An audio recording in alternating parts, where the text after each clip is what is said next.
In today's video, I'm going to teach you how to block off time in Google Calendar. This is a fantastic way to manage your schedule more effectively, ensuring you have dedicated time set aside for the things that matter most to you. Whether it's focusing on a project, attending a meeting, or simply having some downtime, knowing how to control your calendar is key. First, you'll want to navigate to your Google Calendar. You can do this by simply opening your web browser and heading to calendar.google.com. Once you're there, you'll be greeted with the familiar layout of your weekly agenda. Take a moment to glance over your current schedule and get a feel for any open slots or busy periods you might have. Next, decide which calendar you're going to use to block off time. Google allows you to manage multiple calendars like your primary calendar, a work calendar, or even a personal calendar.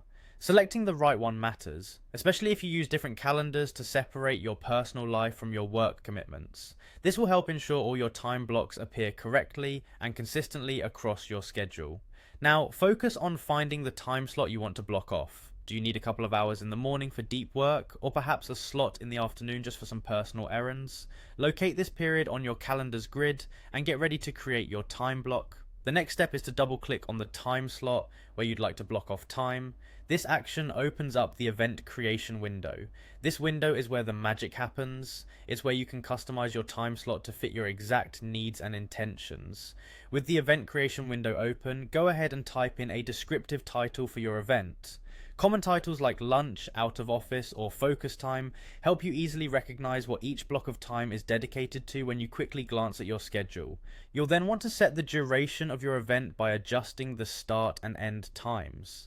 Consider what works best for your routine and productivity levels. Whether it's a 30-minute break or a 3-hour work session, make sure your time is accounted for precisely. After setting your times, use the description field to add any additional notes or details about the event. This space is handy for reminders, to-dos, or even just a motivational quote to keep you energized through your focused time. Finally, wrap things up by clicking the Save button or pressing Enter on your keyboard. This action finalizes the event, effectively blocking off your chosen time slot in your calendar. You've now successfully set aside time for your specific needs, helping you manage your day with more focus and intention. And there you have it, a simple yet powerful way to take control of your schedule using Google Calendar. Happy planning!